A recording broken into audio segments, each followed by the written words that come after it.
Hello and welcome to Learning Music with Pat. I'm continuing this subsection on dealing with the intervals of notes, and we did on the last segment a half a step and some full steps as well. And so what I want to do is just do a little bit of a review here and go into the first step sequences. In other words, there's going to be one step between some of the music that I've written. So looking at this chart once again, that we looked at before, a step is just like from C to D to E. That E to F is a half step because there's no black note here. That B to C is a half step because there's no black note here. Whenever you don't have a black note, then there are half a steps. But to get to a full step, you'd have to go like from here, this is an E, to the C sharp. That would be a full step. A half step here and another half step here. So two half steps, of course, equal a full step. So whenever you get where there's no black note, then you have to go to the next up or the next down, and then you have a half step in between. So you can get the half steps that way, but you can get the full steps. So it's easy enough to recognize a full step, because with a full step, it's just normal.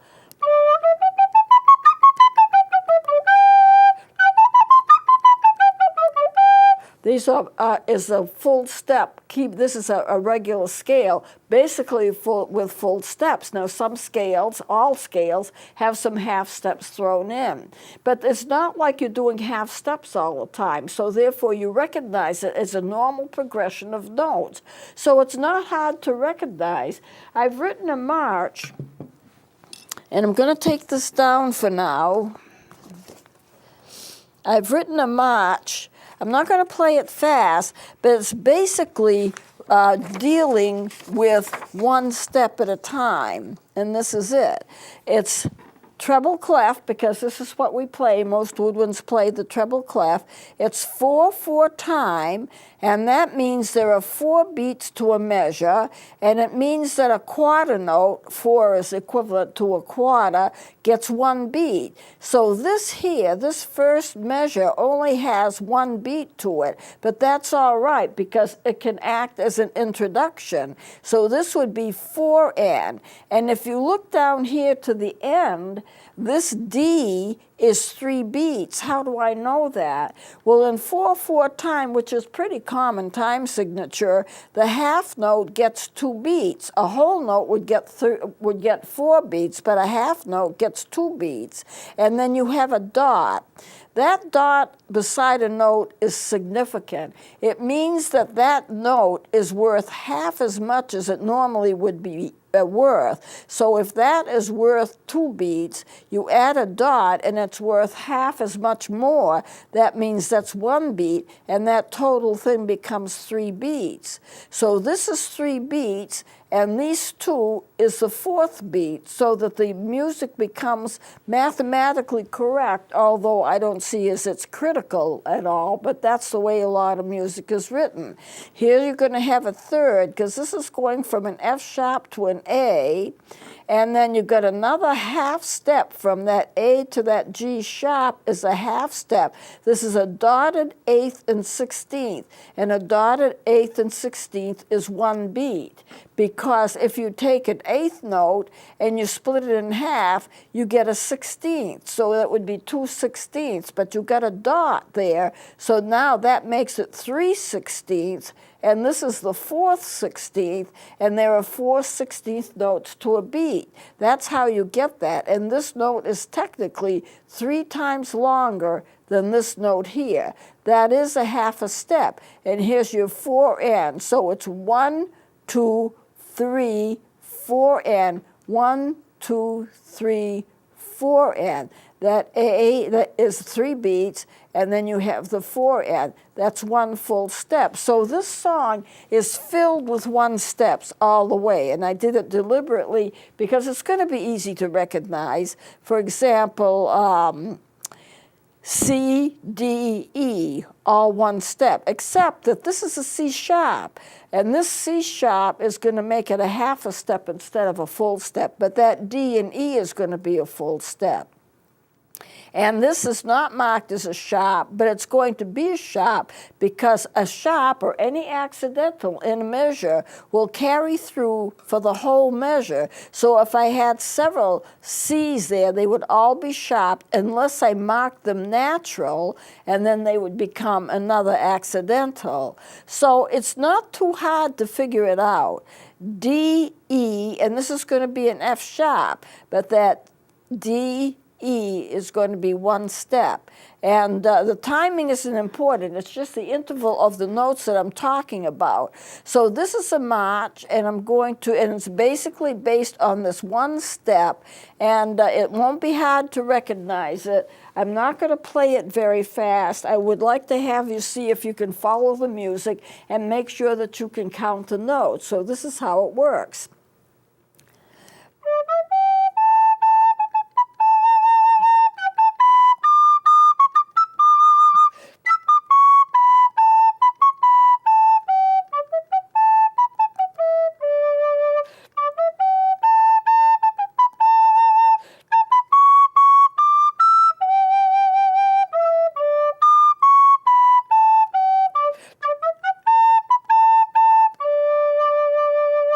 Now, I don't know if you noticed it, but there is a little syncopation. When you start off, I see if I can find it here. Right here is an example of it, and I have it more than one place, but this is a good example. You start off with an eighth note. An eighth note is just a half a beat. So instead of going 1, 2, 3, 4, and it's 1 and 2 and 3 and 4. That's how that's counted.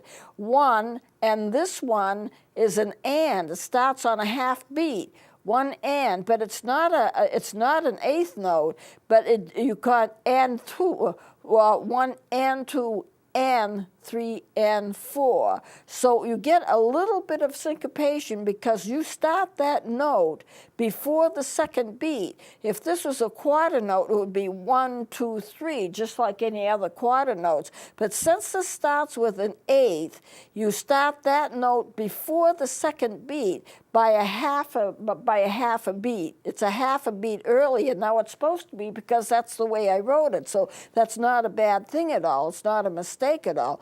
1 and 2 and 3 and 4. And then you have 1, 2, 3, 4 and 1, 2, and here you have your third beat. The dotted eighth and 16th is one beat. 4 and 1, 2, 3, 4 and these are simple quarter notes. 1, and this is a C sharp. I put that in as an accidental. This is also a C sharp because that goes for a whole measure. And then you have the 2 C sharps, 1, 2, then that D and E, one step. And then here you have the octave from the low D to the high D. That's the interval of 8 notes. An octave is 8 notes, and the second note, whichever direction you're going, is a repeat of the first note. And then that D to that C sharp is a half a step.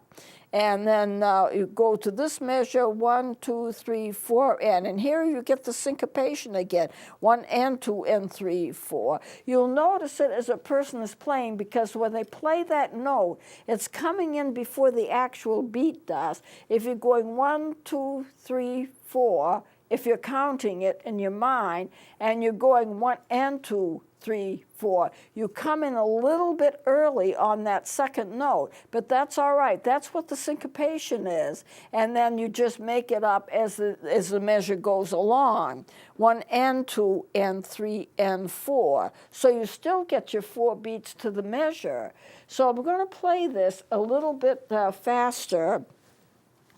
I think when you practice, start off slow. You really need to start off slow until you get your timing right, until you get your fingering of your notes right, until you're counting in your mind. If you're not sure about about what the timing is, you can count it in your mind. And I know this last weekend I had to play a piece from the Messiah. I arranged it myself. I arrange all of my own music. And I played this piece from the Messiah, and the timing was very, very tricky. I used the Schirmer score from Handel's Messiah, and I combined alto parts and soprano parts, so I wouldn't have a gap where I wouldn't be playing. But the timing is critical. So as I'm playing it, because if I'm 1/2 a second off, it throws off the whole song. It throws off the rest of the song. And this is a piece that's a fairly long piece, and it's fairly complicated to play. So I couldn't really take any chances. So as I'm playing it, I'm also counting measures, because sometimes I come in on a half beat, like with the syncopation, you come in on a half beat. And sometimes I come in a half a measure and end on another half a measure. And it's just very complicated. So it's not that hard, but you've got to be aware of it, and you've got to count accurately. So as I'm playing it, I'm paying attention to the fingerings and all of that, and I'm also counting carefully. I may have a quarter and an eighth beat rest, and then I come in. So the counting gets to be tricky. So I've included the little syncopation in this, but it's basically a one-step song, and I'm going to play it again.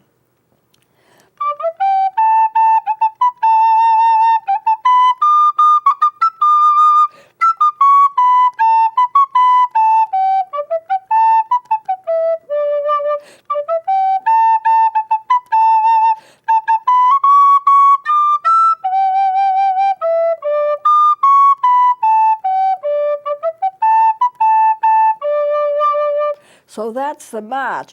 There is a drop.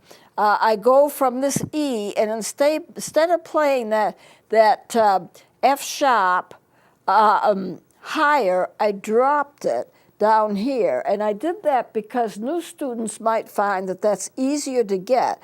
I could have kept going and pushed it up a little bit. It had the F sharp up here, but I decided to drop it.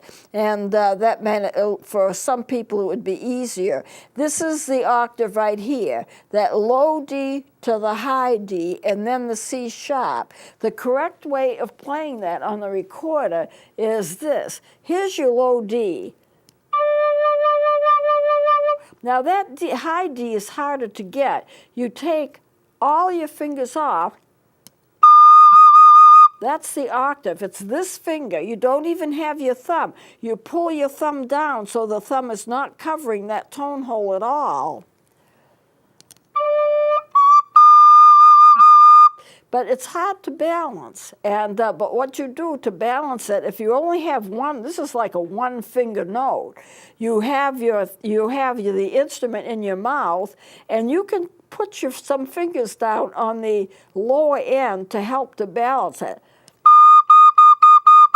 I have these two fingers down because the thumb isn't down, because if the thumb was down here, you wouldn't get that note. The way to get the D is to push that up. But it's easy to drop an instrument that way, and I've seen students drop instruments, but you have to know how to balance it. Larger instruments have straps going around your neck, and there's a hook in the back of the instrument. The saxophones have it, and a lot of the other instruments that are heavier have it. The bass recorders have it. I have one that has it. And so, and it helps to balance, because of some of those notes you don't have many fingers on. I always teach people, keep that pinky down. That does not affect the pitch of the instrument at all, so you're not going to get a flattened note because it's down. If you have these fingers and they're not being used at all because you don't need them for the note, like you don't need them for the G, then you can put your finger down. You can put your lower finger down, the lower pinky on your right hand down to help balance the instrument, and then your thumb your left thumb goes in the back. There's no particular place where you have to put it. Some instruments do have a place to put it. It's not a key, but just a place to rest it. But the recorder doesn't. So you can put your right finger down here and keep your thumb on that right hand down somewhere, and it doesn't have to be any particular place.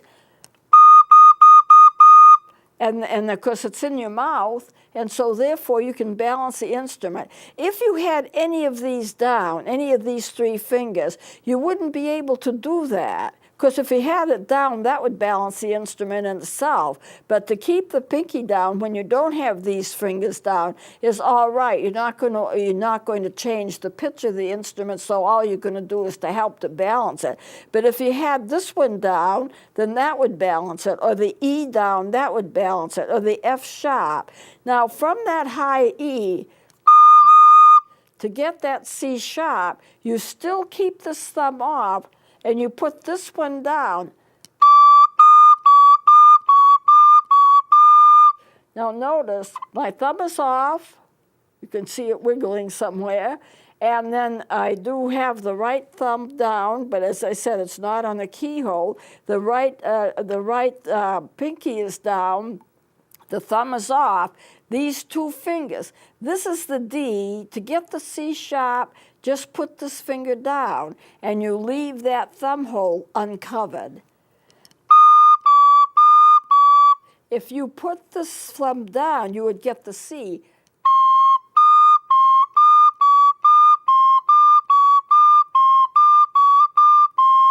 And if you want to practice, a good little exercise is just to do that. If you're not sure of what the fingerings are, here's your D, your low D. Here's your high D.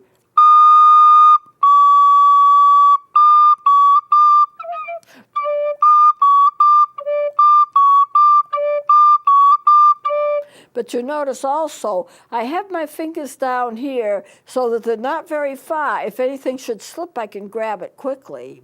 You know, the recorders don't have straps. They're small instruments, and so they don't have straps.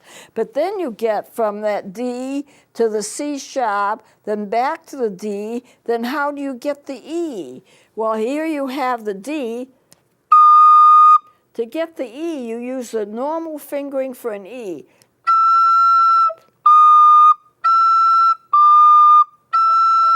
But you have got to half hold that E with your thumb. The D does not have a thumb down. The E has the thumb down along with these other fingers, B, A, G, F, E, and you take that thumb and you pull it down so it's not completely covered, and that throws that E from a low E to a high E.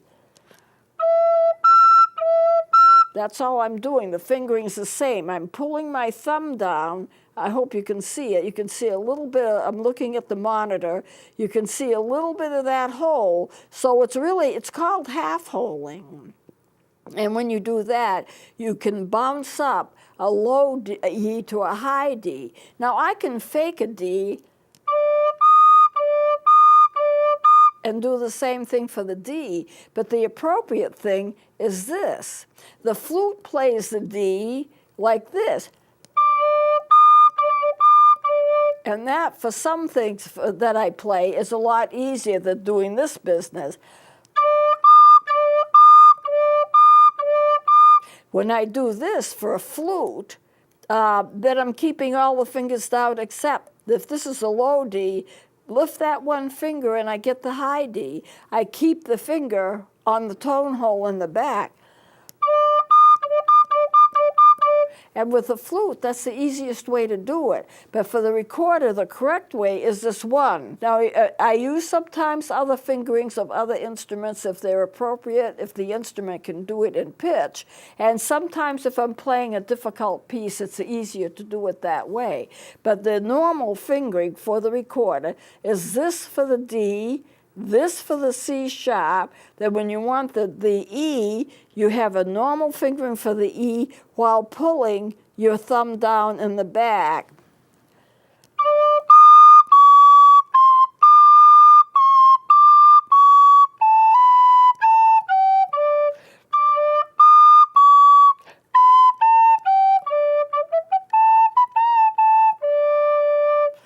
And the thing is, you have to do it immediately. You have to do it, the timing of when you put your fingers up and when you put your fingers down.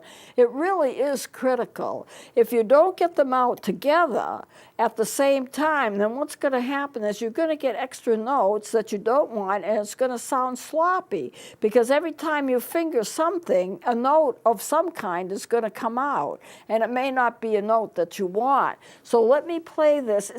You know, when you get used to this, sometimes playing it faster is easier than playing it slower, but you always start slow and work up to it. So let me play it again. We're working on one step.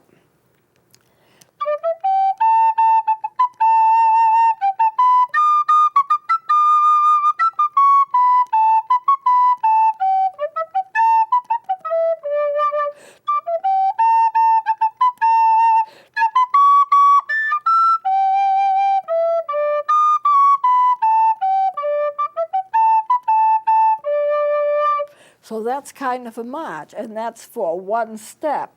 Now, I don't know whether we have time to do two steps.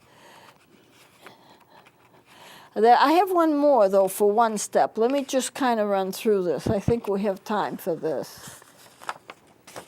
This is still one step. Where is the one step?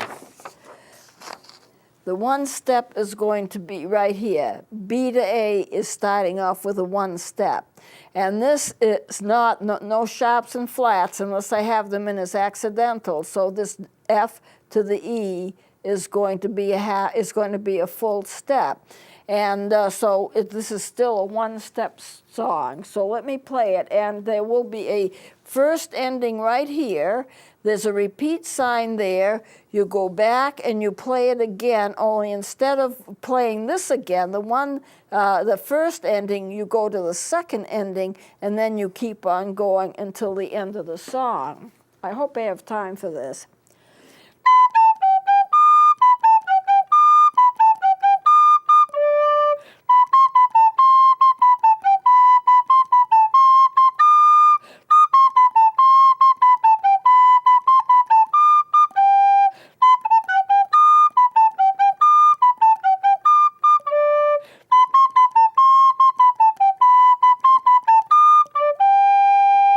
So that's basically one step. All of these notes here are one step. These notes are one step.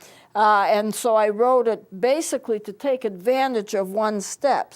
This is all one step between those notes, one step between those notes, and then you get to the end of it. So 3/4 time, it's like a waltz. No special accidentals written in, and you get to the first ending, you play this as the first ending, and then there's a repeat sign, and you go back.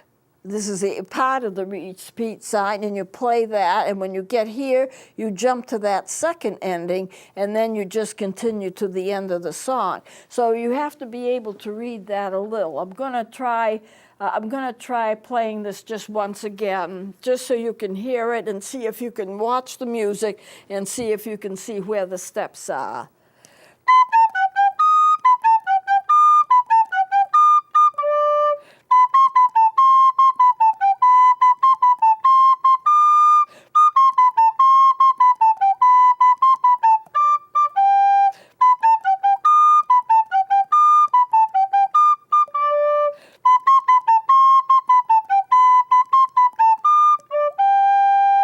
This is a fourth right here. That D to that G is a fourth. This is the eighth. It's an octave from the high D to the low D. And when it's just reversed, if you look at what I'm doing, here's your high D. You don't see the thumb and back, but when I'm playing the high D, the thumb is off the tone hole.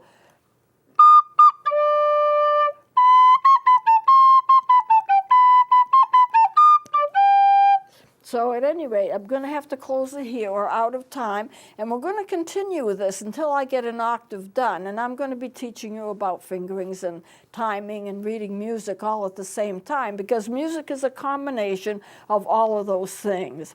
So we'll continue with this next time. Please join me then.